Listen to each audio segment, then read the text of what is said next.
we'll start with chapter 12. Okay? Officially, we are out of the Middle Ages. Okay? Europe has kind of restructured itself. The Muslim countries have restructured themselves. China has restructured itself. Okay, and so now we see, the changes that come about, because if you recall, with the Renaissance, we see the influx of ideas and traditions and knowledge that come from the East. Okay, so with the Ottoman conquest of Constantinople, okay, that's what brings all of this about.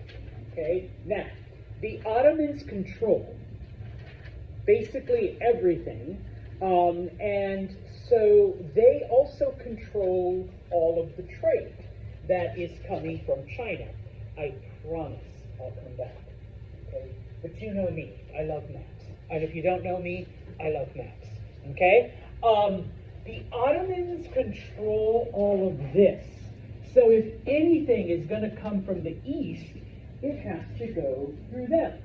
Okay? Now, when you control everything, looking at it from an economic standpoint, what can you do with prices? Yes, Jake? You can increase as much as you want, all right? And Nate might go, F you, I'm going to go buy it somewhere else. But guess what? There is nowhere else. You have to deal with them. Number one. Number two, the Ottomans are Muslim, and the Europeans are Christian, and we've just had, a couple hundred years of conflict, and no offense, Muslims or Christians in here, but at the very least, the Christians did not want to do more business with Muslims. Okay? They wanted to figure out a way to not have to pay high prices and not have to deal with Muslim merchants. Okay? And so, because, if you recall from the last chapter, Spain and Portugal are the two countries that kind of, get their, things unified first. And so, unlike the French, they don't have to worry about fighting off the British.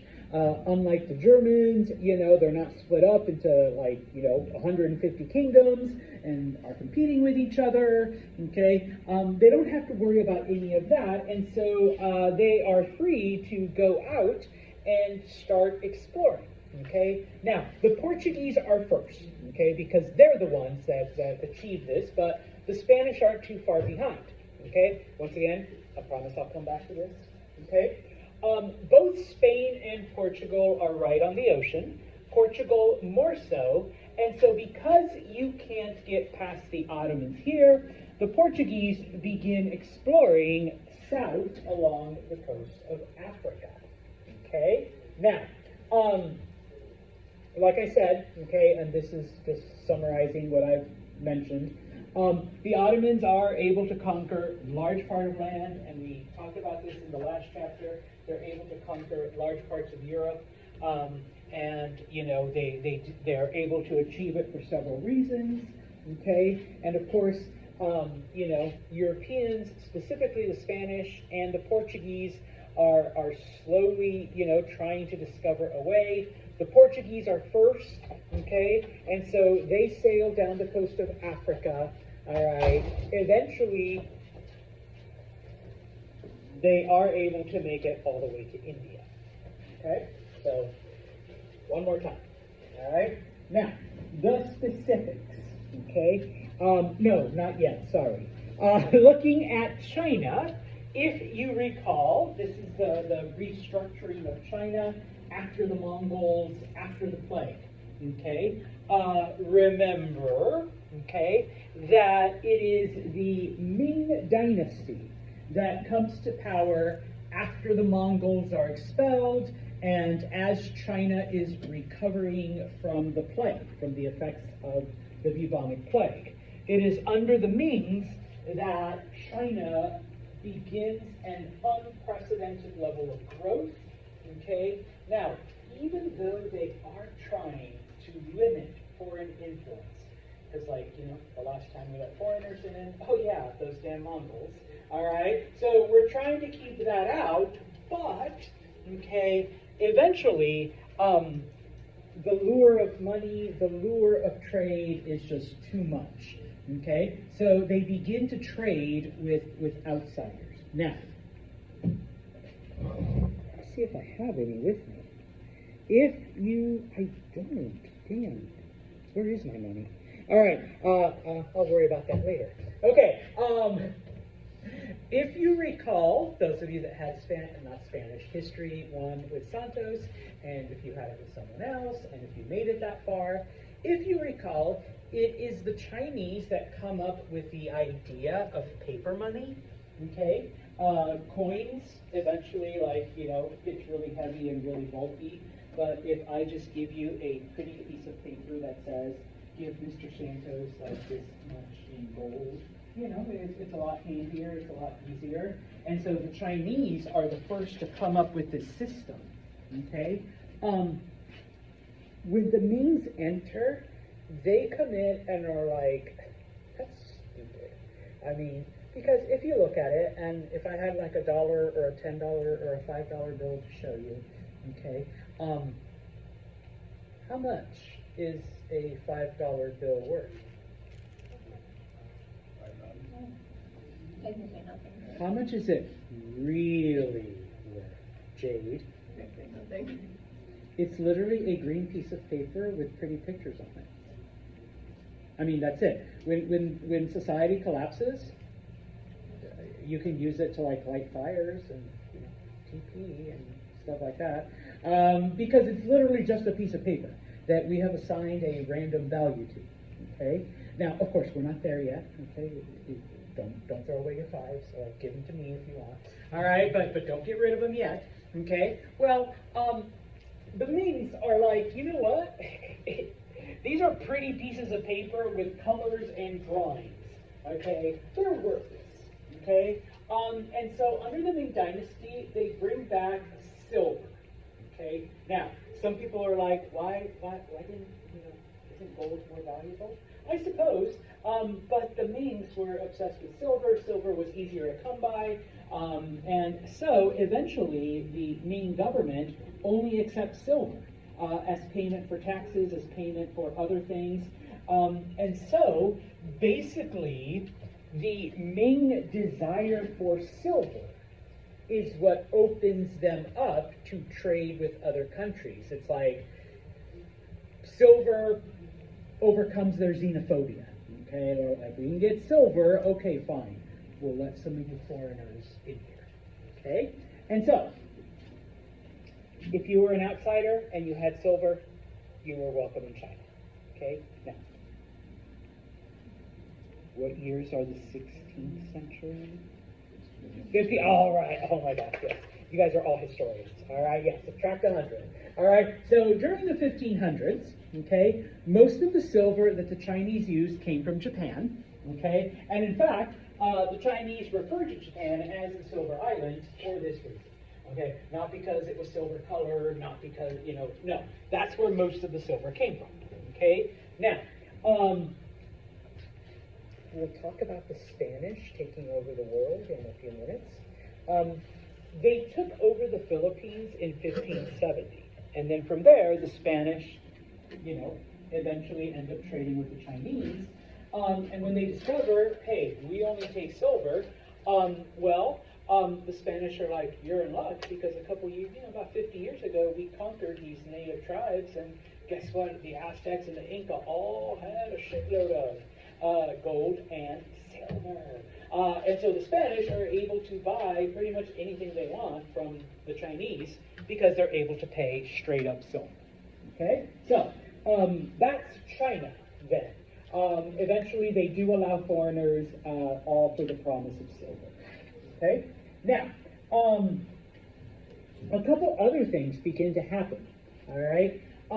For the longest time, okay? Because remember, it wasn't just overland. We'll talk about overland in a minute. all right?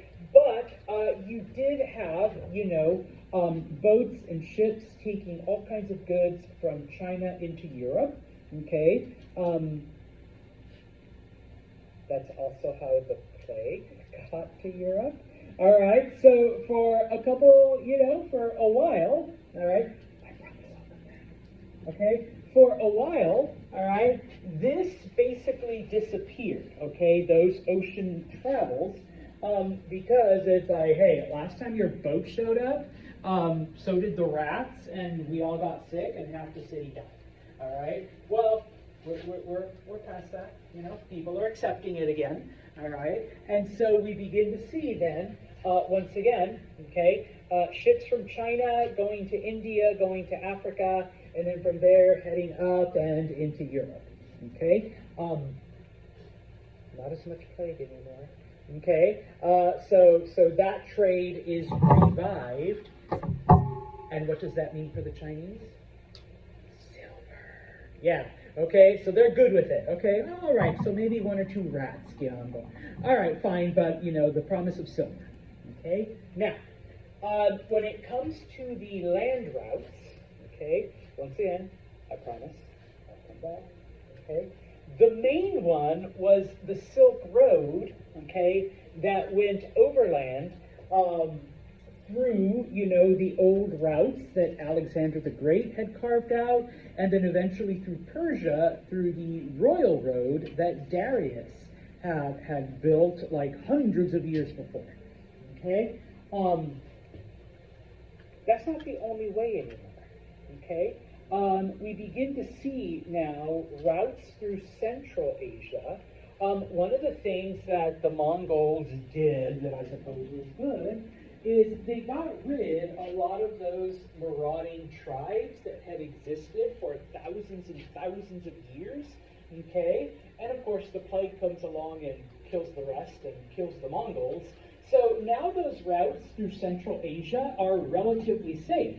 And so people are going from the Baltics, which is like the ocean, really close to Germany, really close to like Norway and Denmark, okay? Marching overland to Moscow, and then from Moscow into Asia, okay? And then they hook up with the Silk Road and are able to go through China, okay? So it's not just that one path anymore, okay?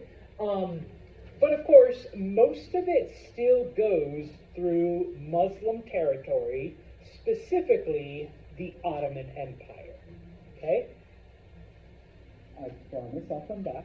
All right, so most of it still goes, the Ottomans still control most of it there. And the parts that they don't, the Safavids and the Mughals, they're all Muslim, okay? So it's still under that control, okay? Now, to the Europeans, yes, it was kind of a bad thing because, one, we have to deal with Muslims and we hate Muslims. All right, but two, once again, and it's not just the game, all right, and those of you that take econ, okay, what's a monopoly? Okay. Yeah, and so in this case, not just Muslims, but the Ottomans controlled everything, every part of the trade, okay, and as Jade mentioned before, when you control it all, you can jack up the prices as much as you want, okay? And so, now, on the positive side, okay, the Ottomans are the most powerful, empire right there. So, number one, they do maintain a military presence. The Ottoman military will guarantee that if you're a merchant coming from China, you will make it safe. All right, you're not going to get robbed, you're not going to get murdered, all of that stuff, okay? In the areas where the Ottomans couldn't keep a large military presence, because they are making quite a bit of money, they're able to pay the local warlords, okay? They're able to buy off some of the locals, to not harass the merchants, okay? And of course, one of the things that they do to make their route more attractive is, and the Persians did this, and a couple other groups did this in the past historically, You know, I like to think of it as like the throughway rest areas. Okay, there's a Chick-fil-A every like 20 miles, all right, and a Starbucks, and you know, you can get gas and all that. Well,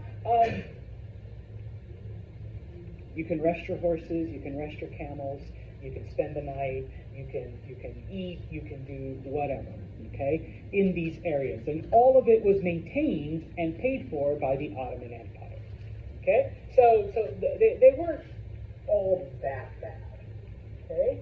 Now, just as an FYI, okay, we'll finish talking about the Ottomans here in a second. Okay?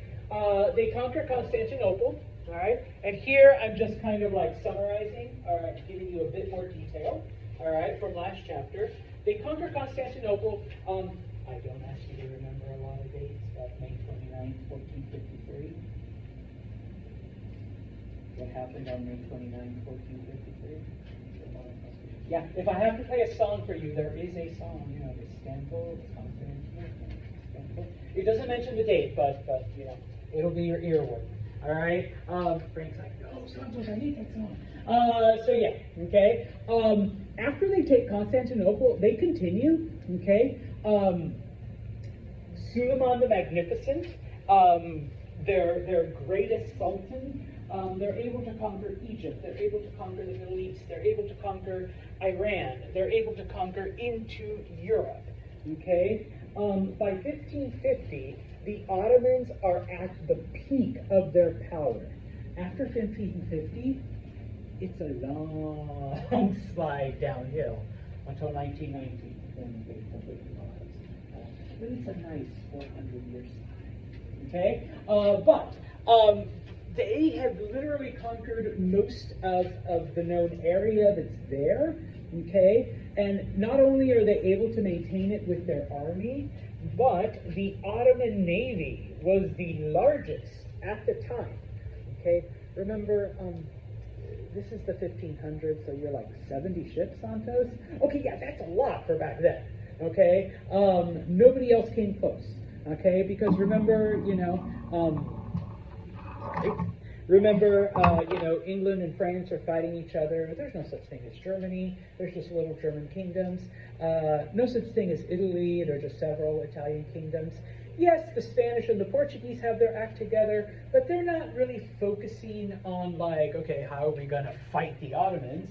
They're out there exploring. So their ships are exploring. They're not geared for like conflict per se. I mean, they could defend themselves, but you know, they're not warships. Okay, so yeah, the Ottomans pretty much have free reign.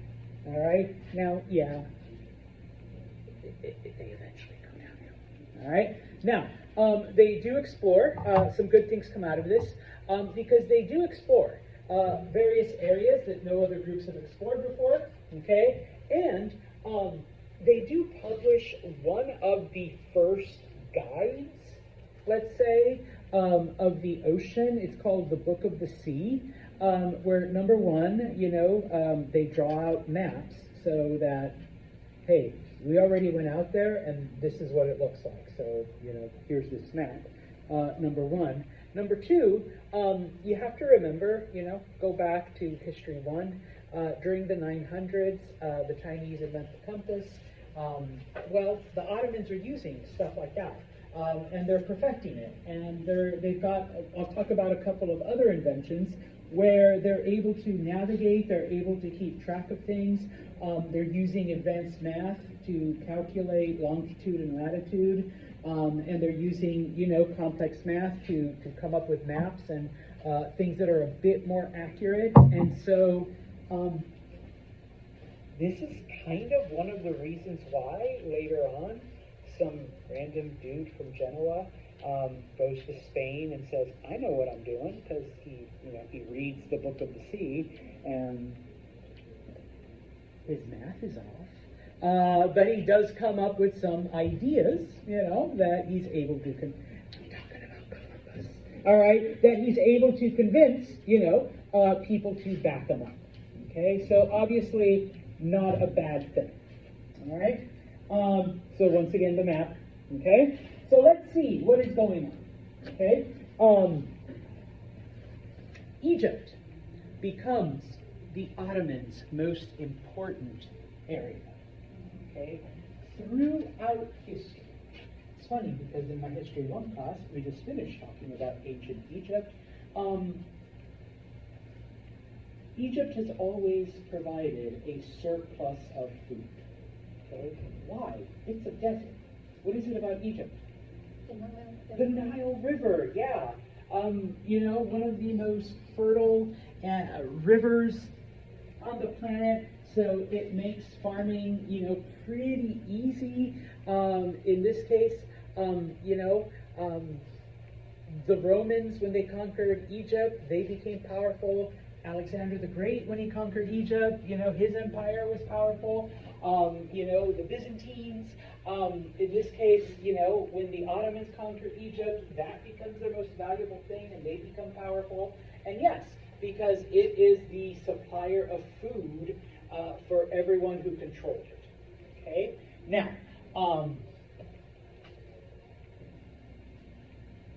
not every Christian left, okay, in 1453 when the Ottomans conquered Istanbul, Constantinople. See, now I've got the sound on. All right?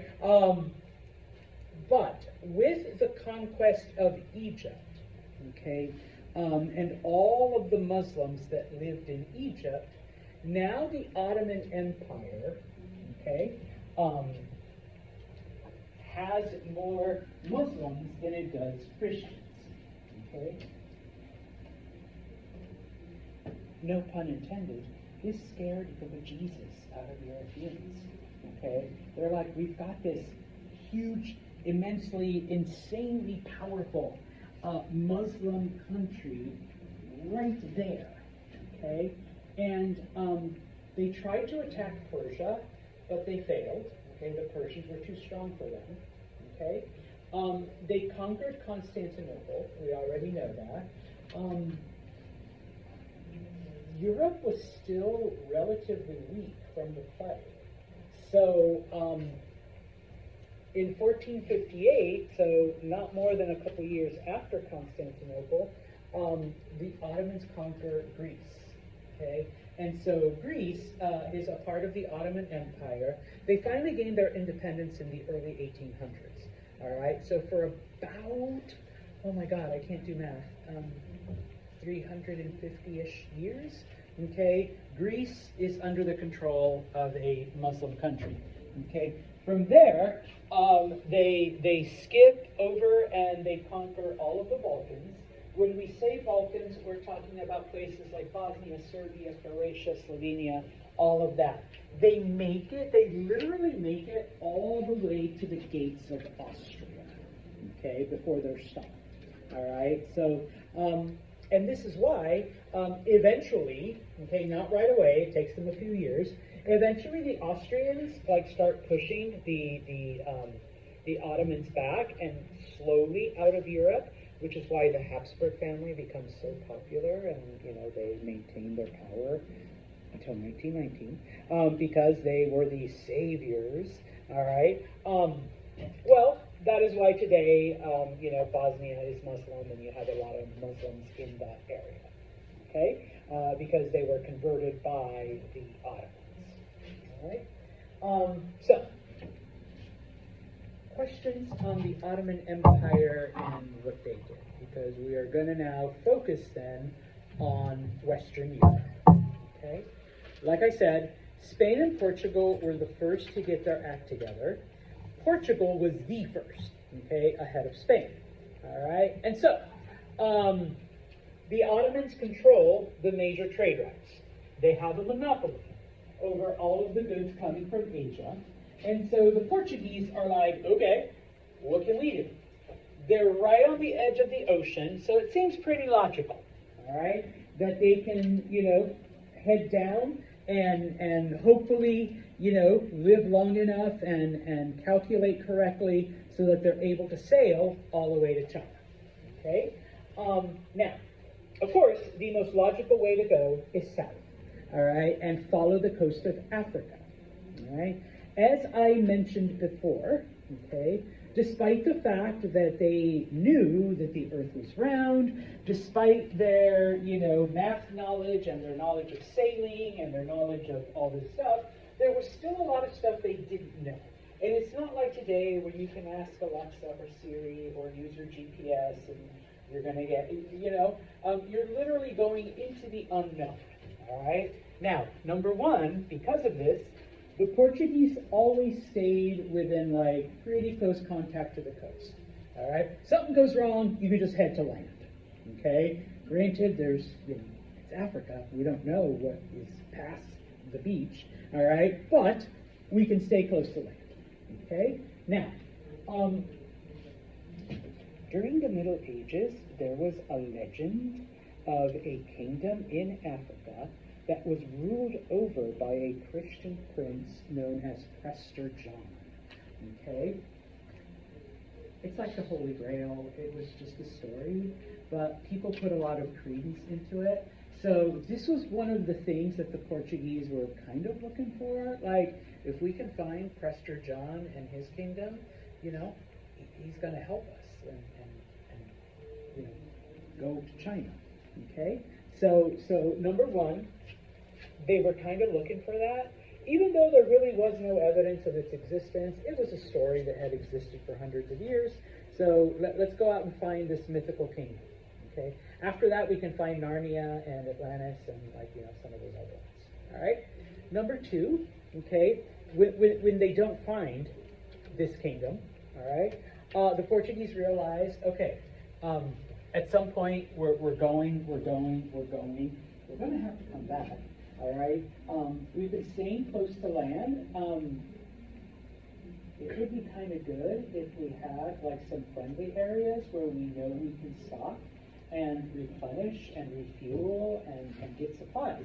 So as they're doing this, as they're going down slowly down the coast of Africa, the Portuguese begin to establish trading outposts, okay, where they can trade with the locals, they can trade with the natives for food and water and other supplies, and where Portuguese ships can stop and replenish, restock, okay, get their bearings and all of that stuff, all right? Finally, if you recall last chapter we mentioned, the Portuguese discover sugar in Africa, okay? What's the good thing about sugar? It's sweet, it's yummy, it makes everything taste so much better, okay? Euro-Americans, I'm sorry, your diet in the Middle Ages was disgusting, all right? So, the Portuguese bring back this yummy white substance, no, the other white substance. You put it on your food, and guess what? It tastes delicious, all right? Of course, they start to establish sugar plantations, okay? And we'll talk about slavery and slave labor in a future chapter, but this is where things kind of start because sugar requires a very hot and very humid environment for it to grow, and it has to be hot for an extended period of time. Not the best conditions to work in, willingly, okay? But if you have slaves, hey, there you go, okay? So, eventually, doing all of this, the Portuguese reach the equator. It literally takes them almost 100 years, okay? But once they get past the equator, they're like, okay, we got the hang of this. We know what we're doing. We know where we're going. We know we can establish outposts. We know we can establish little colonies. We know we can get sugar. We got this. We're learning, okay? It takes them less than 50 years to get to the edge of Africa, okay, the bottom tip, okay? Now, the other thing that helps the Portuguese is an advancement in sailing technology, okay? Remember, the Chinese invent the compass in the 900s. They're still using the compass, okay? They've made improvements, okay? But that's not enough, okay? Number one, okay? We see the building of something known as a carrack, all right? You don't need to know this unless you're really into sailing and stuff like that. But basically, the Portuguese discover that if they put more sails on their boats, and if they make it bigger, it will give it stability in rough waters, okay? Because, I mean, waters aren't always calm. You're not just going to be able to go and, you know, it'll be easy, okay? You are going to encounter storms, okay? And so, with a carrack, with additional sails, you can capture wind, you have better stability, you can, you know, sail through rough waters, and not have to worry about your little dinghy, raft, whatever, falling apart in a storm, okay? Probably the most important thing, though, is the invention of a type of ship called the caravel. All right? Now, when you're sailing, and if you're not a sailor, that's fine, neither am I, but what is it that's powering your boat? Wind. You're harnessing the wind to make your boat go, okay? The invention of sails also goes back to the 900s, also goes back to the Chinese, but in those 500 years, with the exception of the carrack, there really hadn't been much of an improvement in the technology, number one. Number two, what happens if the wind is blowing against you? You're screwed, you just sit there, okay, number one. Or what the Romans used to do is you had like 1,000 men. It's like, all right, the wind's not going with us, so put up the sails and start rowing. Start rowing. And the Vikings did this too, okay, start rowing. Okay? Well, if you don't want to carry like crews of 1,000 slaves or 1,000 men to row your boat, okay, the caravel, all right?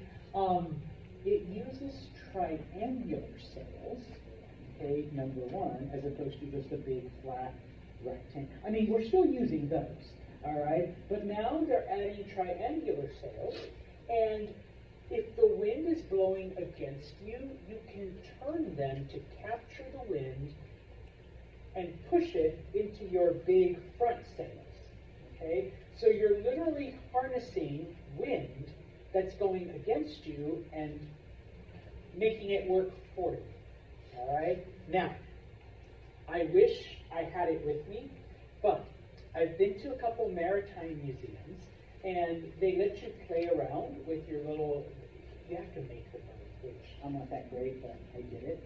And you actually make a caravel. And so depending on how you can position your sail a different way. And they just have a fan, obviously. And so they're like, okay, do your sails like this, and the fan, and then it pushes your boat back. It makes it go backwards.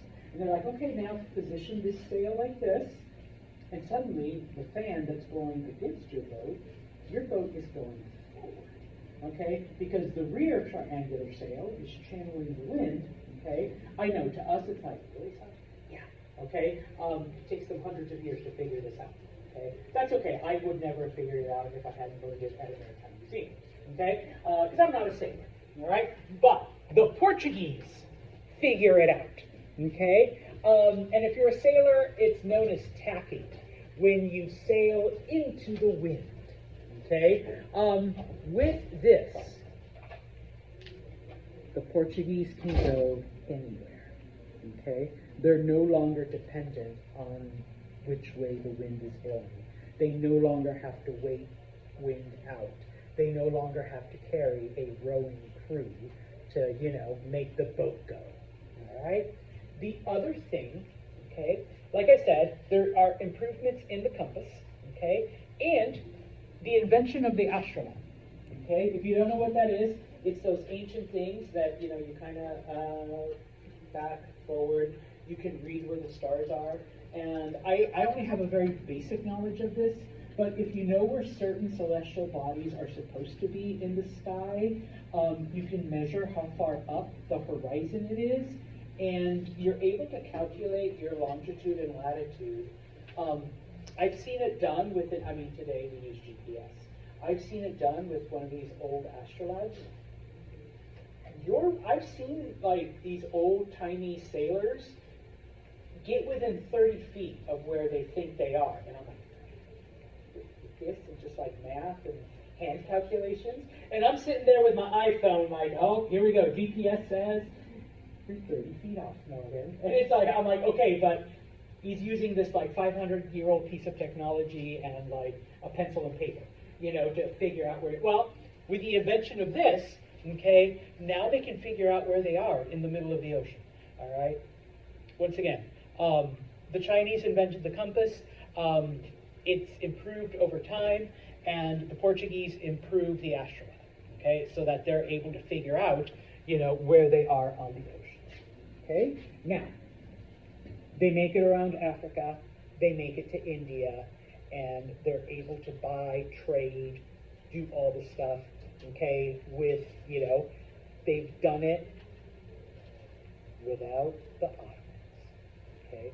That was the goal, all right? Now, the thing is, the Portuguese don't establish colonies. That wasn't their purpose. They weren't out there to conquer. They weren't out there to, like, spread Portuguese culture or anything. They wanted money, okay? They wanted to trade, okay?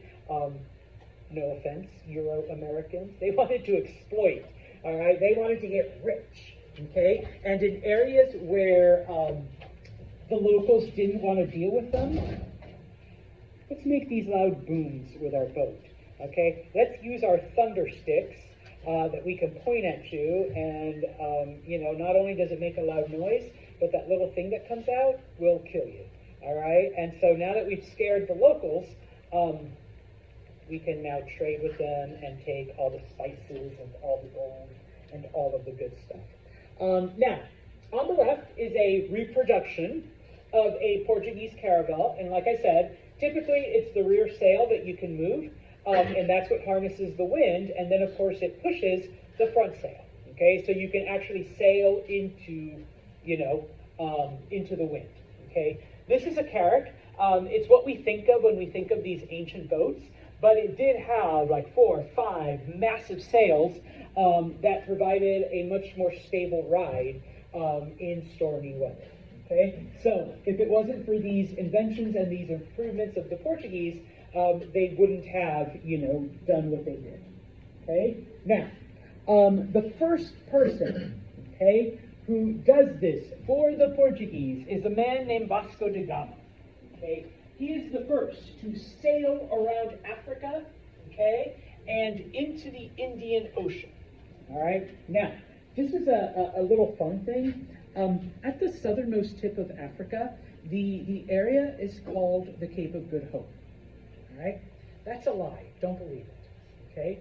The water is stormy. The water is horrible. The water is, and it's like this in all the places. If you go to like the southernmost tip of South America, where the Atlantic and the Pacific meet, it's also very stormy and very rough and very scary.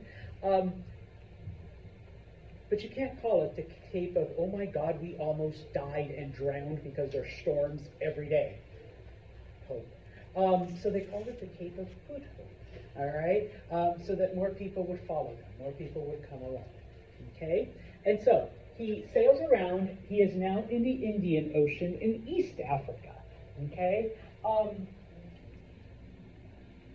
More trading outposts. And in this case now, he begins to trade information, okay? How do I get to where this stuff originates, okay? He is able to make it to India, okay?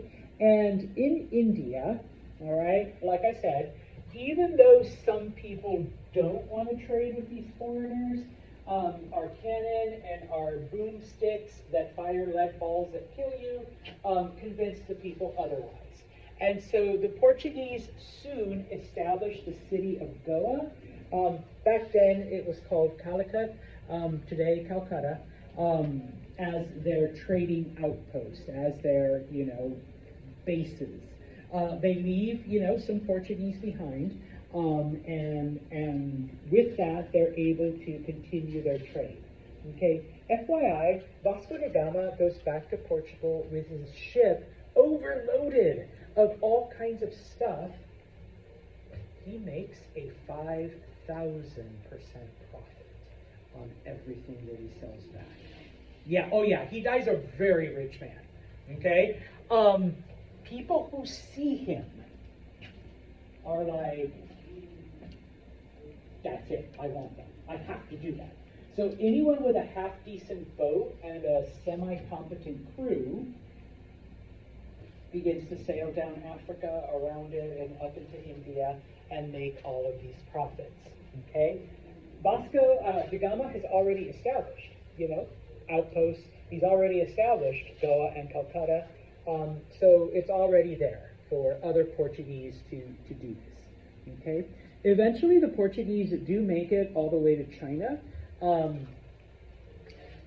The city of Macau becomes their outpost there, and it's actually controlled by the Portuguese all the way into the late 1800s, when finally, the Germans forced them out. Okay, but all right, for the next couple hundred years, okay, the Portuguese are the dominant traders in this area. Okay, once again, they only establish trading routes and trading outposts. All right, they're not interested in colonizing. They're not interested in spreading their culture, their language, their religion, any of that. They just want the money. Okay, and for a while, the Portuguese do become the richest, all right, on the planet because of it. Okay?